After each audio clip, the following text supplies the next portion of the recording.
We're back in the studio today with a short but awesome video focusing on the interior of the G90 M5. All the other cars, the M4, the M2, and the older M2 all look good. Don't mind the blue hood, that's a side quest that we're working on. So let's hop in the car and get started. Like the rest of the parts we've touched on our M5, whether it's the e-venturi intakes in the engine bay that are carbon, makes the car way more responsive, and you get that awesome intake noise that everyone desires. Or it's the Eisman exhaust that brings the car to life with its volume and tone.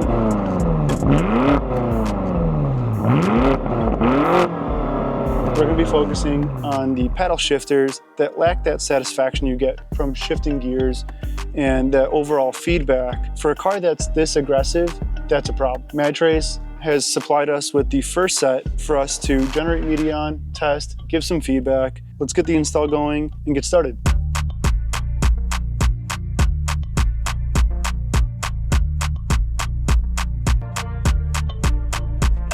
Before we get started on our install, this being a plug-in hybrid, we're going to have to go ahead and disconnect the high voltage electrical system and then disconnect our battery so we don't cause any airbag lights. We'll go ahead and start by opening our driver's door and then engaging the latch.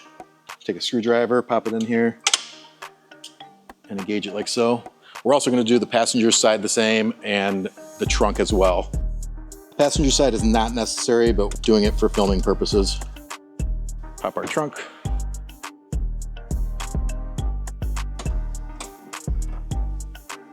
Inside of the trunk, we'll go ahead and pop the side panel out.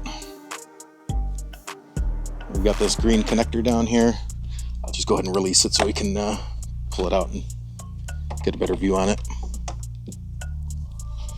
We're going to go ahead and pull this red tab out towards us, and then we'll squeeze it and pull. Disconnected like that. Now we can take and grab a zip tie or a padlock of some sort. They want you to use this as a lockout. So it doesn't by accident get reconnected while you're doing this procedure. Next we'll pop up our cover like so, disconnect our ground.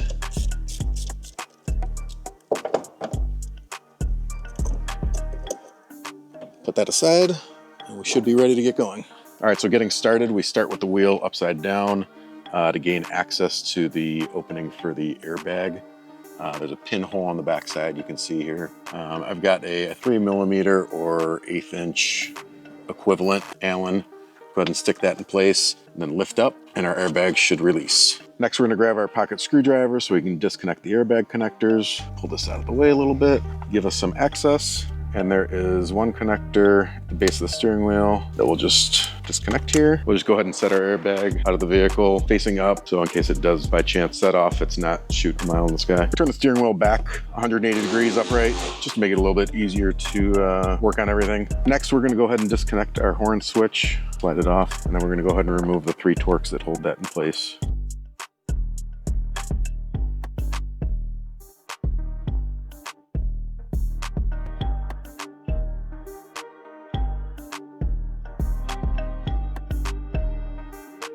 Next we've got 3 Torx to take loose, one up top here, painted green on here. Go ahead and pop these 2 screws out down here, one on either side, the base of the steering wheel.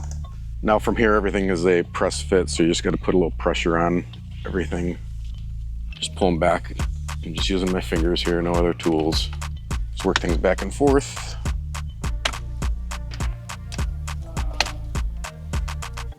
Got a couple connectors to take loose here really quick. There's one, and this white one down here. We also have our paddle connectors we need to take loose, which are on the back sides of these switches. This is the clip we're going to disconnect. We just go ahead and get in there with a pocket screwdriver and pop that loose. Now that you have that side loose, go ahead and come to this side, pop this one loose. Now we have both of our paddles exposed.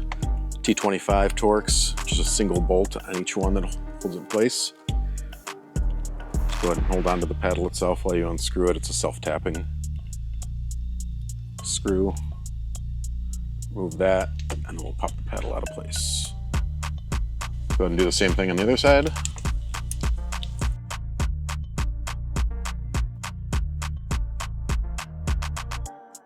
Grabbing our Madtrace paddles. I'm gonna start with the right side and just reverse the process of what we did. First, we're gonna feed our wire in, pull that through, and then we can get the paddle into place here. Madtrace machines their paddles, so they do supply us with machined screws to install. So go ahead and grab one, start it in place.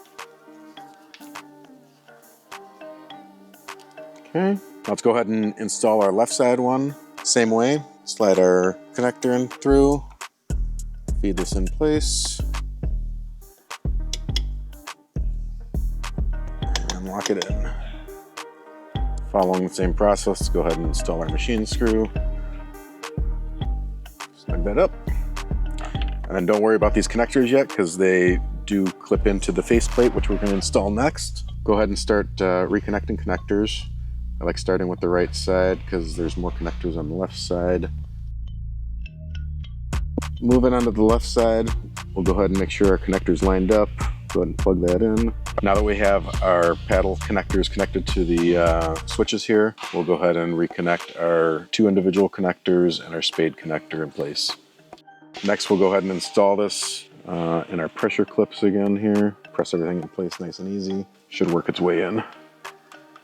Before installing our 3 torque screws we removed earlier in the steering wheel, let's go ahead and put our ground wire on and feed it in place.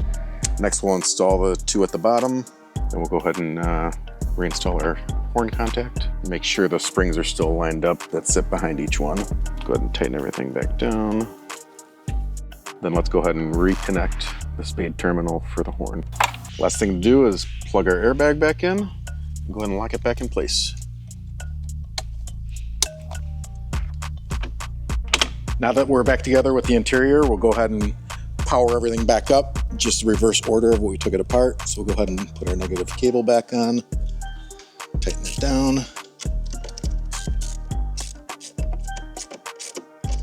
We'll go to our high voltage connector, and we need to first cut our zip tie off or lock. Go ahead and remove this. Now we need to pry this connector up, make sure our red connector is all the way out, and then squeeze it together using the red connector, and then go ahead and slide in. Push our lock back in place, and go ahead and reinstall our connector back in place. Go ahead and pop our cover back in place. And then the last thing we want to do is go ahead and unlatch everything we previously latched. And then on the doors, just make sure the door is unlocked, and then pull the inside of the handle. And just like that, the factory paddles are out and the Madtrace gloss paddles are in. The gloss carbon looks awesome, much better than the factory carbon in my opinion. The boost tag on the downshift, they integrated that into their aftermarket ones. The magnetic audio feedback you get is also really satisfying. You can have a nice and loud click if you want to go more aggressive, or if you're just chilling and you want to control the shifts but maintain a nice noise level, you can take it nice and easy. The install process should be the same for the wagon. If there's any other tutorials, let us know in the comments below. Make sure you like and subscribe.